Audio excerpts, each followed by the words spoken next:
I used to think silence was a relief. You know, the kind that falls over a place when everyone's gone home. The sort of hush that drapes itself over empty hallways like a soft blanket. But silence, real silence, it has a sound. It hums in your bones and whispers just beneath your heartbeat. That's what I learned the night I moved into room 6B. It started with the rent. Too cheap. Too easy. A Craigslist post that looked fake even while I replied. $600 per month, utilities included, no background check. That should have been my first red flag. But I was desperate, broke, newly single, and one paycheck away from sleeping in my car. So when the landlord, a pale man with tremors in his hands, handed me the keys and didn't even ask for a deposit, I said thank you, and I moved in. The building was old, like haunted by memories kind of old. A former boarding house turned apartment complex, pressed between an abandoned church and a boarded-up laundromat. The hallway carpets were worn thin, the wallpaper peeled in long, flaking strips, and there was this smell. Not rot exactly, but something stale, like forgotten flowers at the back of a funeral parlor. Room 6B was on the second floor, at the far end. The light above its door flickered, like it didn't want to see what was inside. When I stepped in, the air was cold. Not the kind of cold that creeps in from bad insulation. This was still dead cold, like the room had been holding its breath for years. There were no windows, just a crooked ceiling fan, a cracked mirror above a fireplace that didn't work, and a single bed that groaned under its own weight. But I was grateful. I told myself it was temporary, just until I got back on my feet. The first night, I didn't sleep. Not really. There was a sound barely audible, coming from the wall behind my bed. A ticking sound, like an old clock, but irregular.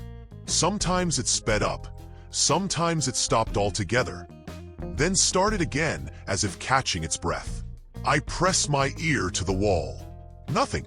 Then I stepped away. Tick-tick-tick. I tried to laugh it off, told myself it was pipes or maybe a neighbor's busted metronome. But the room next door was empty. The landlord had told me that with a strange sort of pride. You'll have the floor mostly to yourself. The second night, the mirror was fogged when I came home. I hadn't taken a shower. There was no steam. I wiped it clean, but the moisture clung to my hand like it was alive. In the reflection, the room behind me looked slightly off, dimmer, warped. The bed's shadow didn't match its shape. I stopped looking in the mirror after that. On the third night, I heard breathing. Not mine, not even human really. It came from underneath the bed, long, wet exhales that shuddered like lungs full of water. I didn't move. I just sat there, on the edge of the mattress, listening. It kept going until the fan above me stopped spinning, and the room dropped into a silence so dense, I could hear my own heartbeat struggling against it. Then the bed shifted, just a little, as if something large underneath it had just repositioned itself. I froze, then bolted out of the room and spent the rest of the night in the hallway, back against the peeling wallpaper, eyes fixed on the closed door of 6B. Morning came, but the hallway light never turned off. I should have left. I should have burned that place to the ground and never looked back. But I didn't, because that's how these things work, right? The mind starts bending around the madness. It rationalizes. It wants to stay, wants to prove that it can survive whatever this is. So I stayed. That night, I dreamed of water, a dark lake, so black it swallowed light. I was floating in it, face up, the sky above me full of unfamiliar stars. Then a hand, slimy pale, bloated, grabbed my ankle and began to pull me under. When I woke, my feet were wet. The sheets were dry. The floor was dry, but the soles of my feet soaked, as if I'd been standing ankle deep in a pond. And then came the voice. It didn't speak words. Not at first. Just syllables, like someone trying to remember how to talk. It came from the mirror. I'd covered it with a towel. But that didn't stop the sound. Low, raspy groans, like throat-sick breathing twisted into half-formed whispers. The worst part? It was trying to say my name.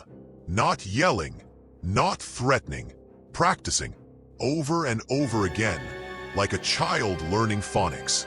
And every night, it got a little better at it. I started keeping my earbuds in at night, played white noise, brown noise, anything that might drown it out. But somehow, even through the static, I could still hear it. Not always directly in my ears, sometimes in my bones, like my ribs were the speakers, and the thing behind the mirror had learned how to vibrate them. On the 7th night, I cracked. Not out loud. I didn't scream or cry or run into the hallway again. But something inside me split, like a hairline fracture spreading down the spine of my soul. I remember standing in front of the mirror, towel ripped off, fists clenched and whispering, "What do you want?" And the mirror whispered back, "You." Not a scream, not even a threat, just a flat fact. Like I'd asked what time it was, and it answered with the hour. It said it so quietly, so confidently, like it had been waiting for me to ask. I didn't go to work the next day, or the day after. My phone screen was cracked, the charger port dead. I tried to use the building phone in the lobby, but all I heard on the line was breathing. And when I looked outside, snow, in October, thick, falling hard, covering the street in white silence. Except, weather reports showed clear skies. No snow anywhere in the state. The snow only fell outside room 6B. I stopped eating. I stopped calling anyone. I couldn't even remember who to call. Friends? Family? It all felt so far away. Like another life I wasn't allowed to reach anymore. Like the room had closed the distance between me and the rest of the world. That night, I heard scratching. Not from the floor, not the walls, inside the mattress. Soft at first, then frantic. I stood still for what felt like hours, waiting for it to stop. It never did. The springs buckled beneath a weight that didn't match mine. I could feel it shifting under me, almost gently, like someone rolling over in bed next to you. And then, I heard it laugh. A wet, gurgling giggle. It didn't sound like a man, or a woman, or a child. It sounded like all of them at once, melted together. Voices pressed into one terrible sound. I ran again.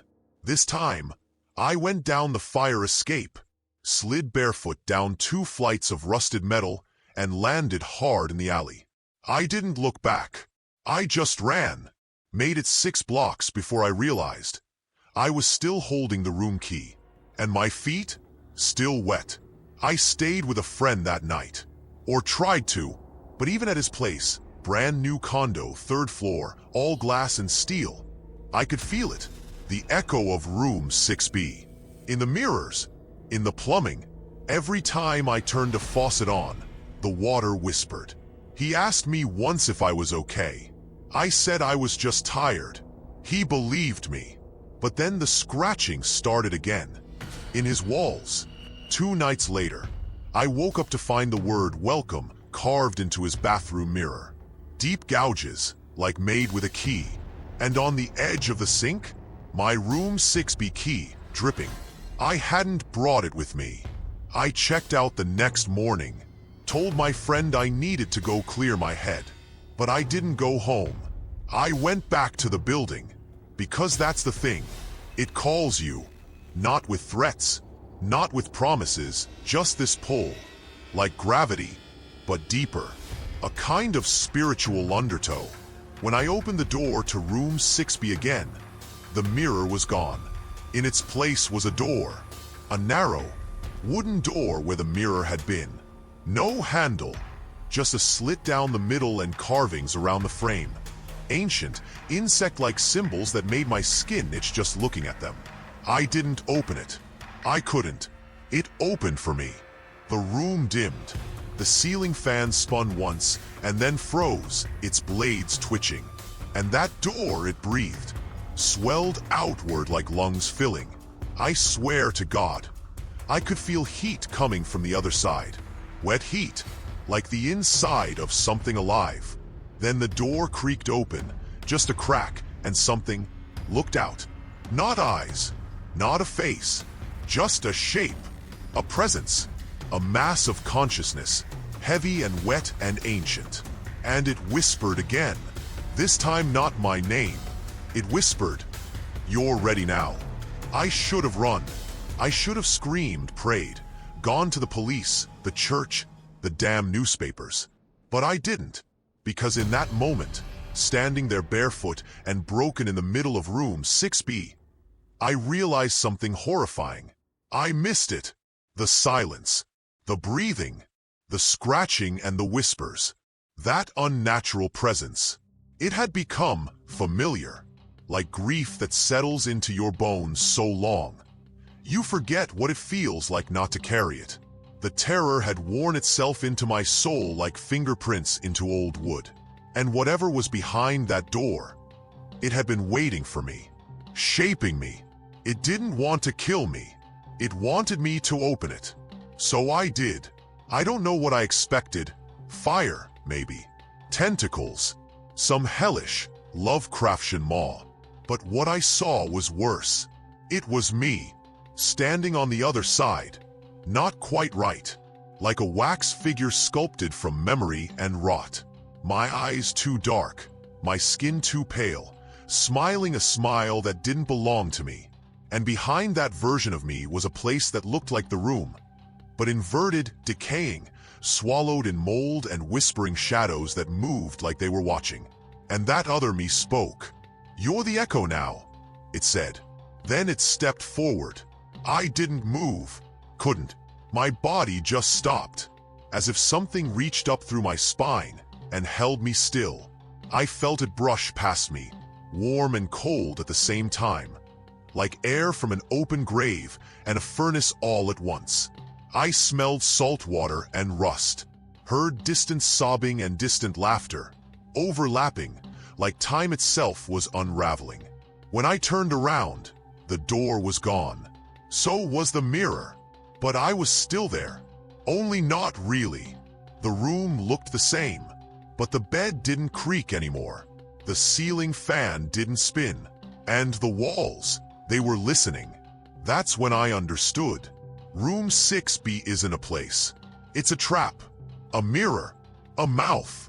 It opens for the broken ones, the lonely ones, the desperate ones who think they're just passing through. But no one passes through. You become it. I tried to leave. I tried the door. It was locked. The key didn't fit anymore. And when I looked at the mirror again, not the old one, but the wall, polished now, reflective like glass, I saw someone else. A man, scared, young, just arrived, brought in by cheap rent and bad luck. And I smiled at him, not because I wanted to, because he had to see something familiar. So now I wait. I listen to the ticking, the breathing, the slow turning of fear inside these walls. I whisper to the mirror when he's not looking. I practice his name, because soon he'll ask the question, "What do you want?" And I'll answer, softly, calmly, "You."